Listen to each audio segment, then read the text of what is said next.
गर्मी में एक कमरे का ससुराल बना होटल।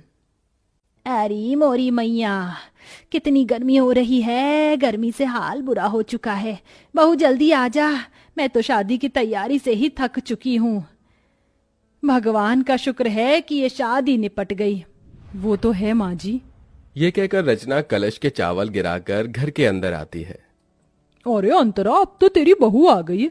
अब तो तेरी बहू के हाथ से खाना खा पी कर जाएंगे। अरे जरा हम भी तो देखे बहू कितना अच्छा खाना बनाती है। क्यों कश्मीरा? अरे हाँ हाँ बहू, मुझे बहुत गर्मी लग रही है। मुझे क्या, सबको ही लग रही होगी। गर्मी जो इतनी पड़ रही है, तो जा सबके लिए ठंडा ठंडा शरबत बना कर लिया। जी बुआ जी। और सुनो, तुम शहर में नहीं गांव में हो, तो यहाँ पर तुम्हें घूंघट में रहना पड़ेगा। जी बुआ जी। अरे पर बहू देखेगी कैसे? उसने इतना मोटा और भारी लहंगा पहन रखा है, कपड़े तो बदलने देते। ओहो, जब तक बहू कपड़े बदल कर आएगी हम तो पसीने में तर हो जाएंगे। इससे पहले बहू तू कुछ शरबत लिया। जी लाई। अरे बहू, थोड़ा घूंघट और करो, हम तुम्हारे ससुर समान हैं, तुम्हारे ससुर के बड़े भाई। और हाँ, शरबत सत्तू या बर्फ डालकर लाना। जी ताऊ जी। माँ जी, रसोई कहाँ है? अरे बहू, तुझे रसोई ढूंढने में कोई परेशानी कैसे हो सकती है? वो देख, तेरा ससुराल एक कमरे का है, इस एक कमरे के कोने में हमारी रसोई। वो देख, जा जाकर शरबत बना दे, सभी मेहमान इंतजार कर रहे हैं। इसका मतलब हमारे सारे रिश्तेदार यहीं रहेंगे, इस एक कमरे के ससुराल में? और कहाँ जाएंगे बहू? यहाँ पूरे में बिस्तर बिछा देंगे, सब यहीं लेट जाएंगे। हे भगवान, इतनी गर्मी में सारे लोग एक ही कमरे में कैसे रहेंगे? ऊपर से रसोई भी यहीं है, सारी गर्मी इधर ही आ जाएगी। ऊपर से मुझे ना कपड़े चेंज करने दे रहे, ना घूंघट हटाने दे रहे। मैं तो ऐसी गर्मी में पागल हो जाऊंगी। ये कैसी जगह शादी हो गई है मेरी।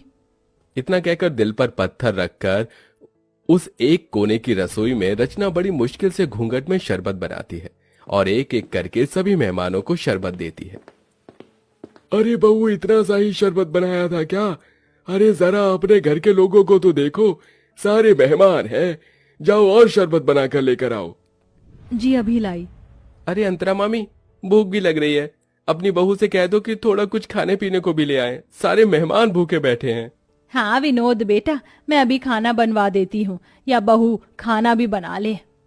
मुझे इतनी गर्मी लग रही है, ऐसा लहंगा पहनकर मैं खाना कैसे बना पाऊंगी?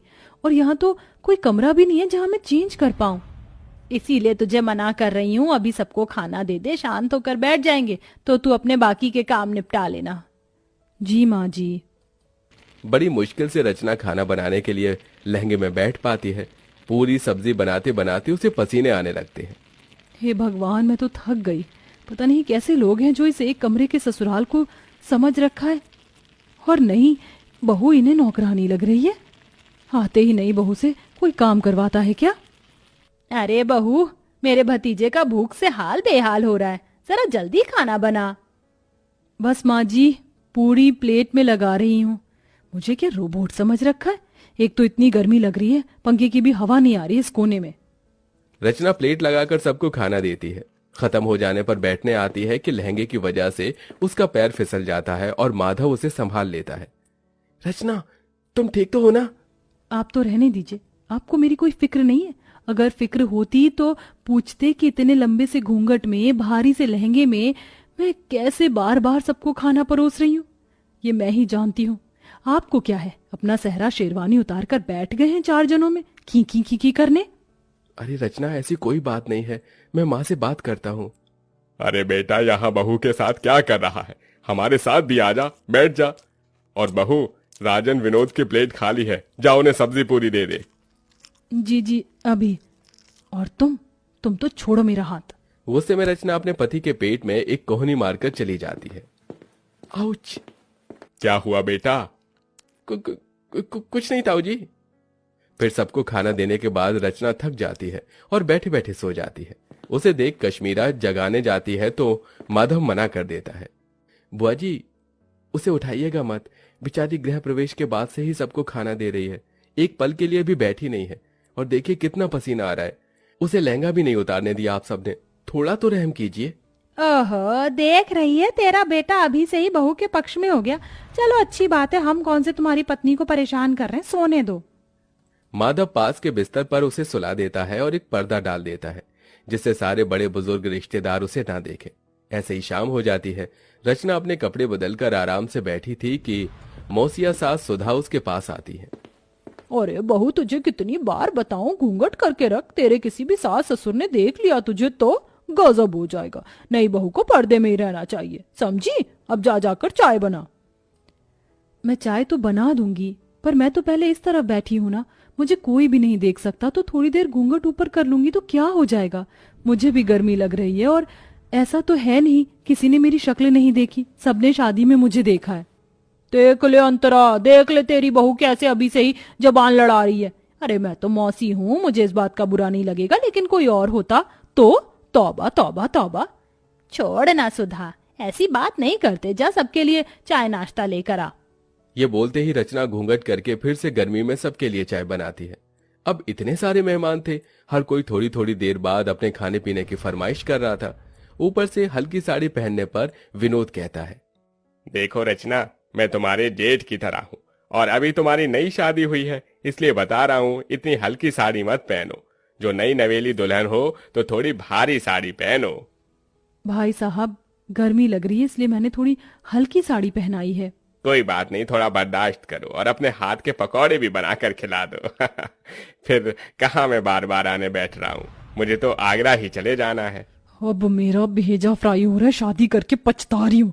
इससे पहले ही बढ़िया थी मैं जब जीन्स टॉप पहनकर विदाउट कोई घूंघट के इधर उधर रहती थी, पर इन बड़े लोगों ने तो मेरा जीना हराम कर दिया। ऊपर से इतना छोटा ससुराल है, हर जगह कोई ना कोई बैठा है। सच में कमरे के ससुराल को होटल समझ लिया है, जाने का नाम ही नहीं ले रहे। जब से आए बहू ये, जब से आए बहू वो।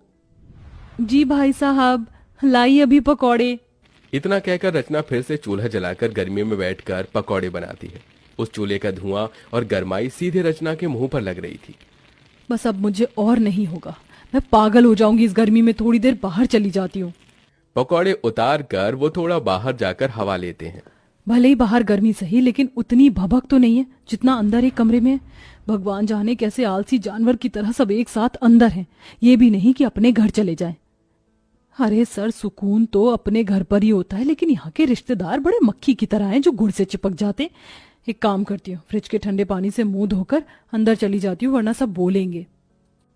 फिर रचना ठंडे पानी से मुंह धोकर फिर सबके काम करने लगती है। ऐसे ही 4 दिन से हफ्ता और हफ्ते से 2 हफ्ते हो जाते हैं, लेकिन मेहमान जाने का नाम नहीं लेते। उन्होंने नई बहू को गर्मी में बिल्कुल काम करवाकर परेशान कर दिया था। ऐसे में रचना की हालत बहुत खराब हो जाती है, क्योंकि वो बेचारी खुद भी खा पी नहीं पाती है। पति से अपनी परेशानी बताती है, लेकिन वो नजरअंदाज कर देता है। बहू एक दिन गर्मी में कपड़े सुखाते सुखाते बेहोश हो जाती है। माधव फौरन डॉक्टर को घर पर बुलाता है, तो डॉक्टर बताता है, देखिए, गर्मी में इनकी हालत बहुत डाउन हो चुकी है। और इतनी मोटी साड़ी क्यों पहनी है आप लोगों ने? आप जून जुलाई की गर्मी से वाकिफ नहीं है क्या? और इतने सारे लोग क्यों हैं? यहाँ पर मरीज के पास ज्यादा लोग रहने से और घबराहट पैदा होती है। देखिए माधव जी, हो सके तो थोड़ा रेस्ट करने वाला एनवायरनमेंट प्रोवाइड करवा दो तो बेहतर होगा। जी डॉक्टर। ये सब इसी वजह से हो रहा होगा। बहू ने मुझे बोला था कि उसे परेशानी हो रही है, फिर भी मैंने इसकी एक नहीं सुनी। बेटा, डॉक्टर साहब सही कह रहे हैं, देख बहू का पगफेरा भी नहीं हुआ, ऐसा कर तू इसके मायके ले जा इसे। ठीक है माँ। बहुत हो गया, कहीं ना कहीं ये रिश्तेदार भी मेरी बहू के इस हालत के जिम्मेदार हैं।